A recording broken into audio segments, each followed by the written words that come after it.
10 janvier. Matthieu chapitre 8 versets 1 à 17.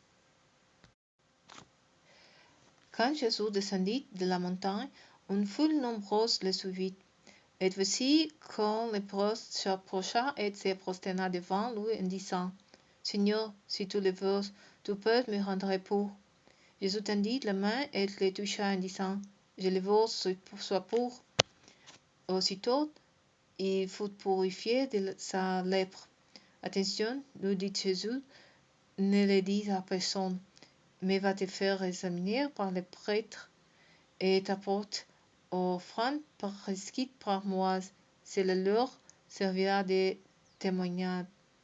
Jésus entrait à Capernaum quand un officier romain le borda et le suppliait: Seigneur, mon serviteur est couché sur moi. Il est paralysé, il souffre terriblement. Je vais chez toi, lui répondit Jésus, et je le guérirai. Seigneur, dit alors l'officier, je ne remplis pas les conditions pour te recevoir dans ma maison, mais tu n'as qu'un mot à dire et mon serviteur sera guéri. Car moi-même, je suis un officier subalterne, mais j'ai des soldats sous mes ordres. Et quand j'ai dit à l'un, va, il va. Quand j'ai dit à l'autre, viens, il vient. Quand j'ai dit à mon esclave, fais ceci, il le fait. En entendant cela, Jésus fut rempli d'admiration et s'adressant à ceux qui le suivaient, il dit: Vraiment, je vous l'assure, chez personne en Israël, je n'ai trouvé une telle foi.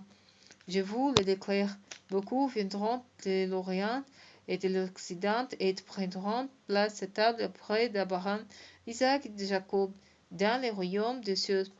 Mais ceux qui deviennent héritiers du royaume seront jetés dans les ténèbres du dehors. Là, il y aura des pleurs et d'amers regrets. Puis Jésus dit à l'officier: Rentre chez toi et qu'il te soit fait selon ce que tu as cru.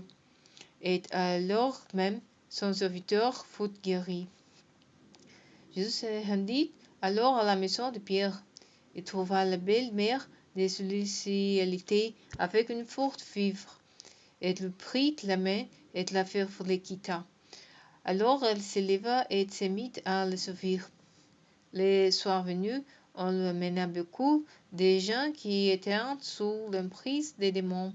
Par la parole, il chassa ces esprits mauvais. Il guérit aussitôt les malades.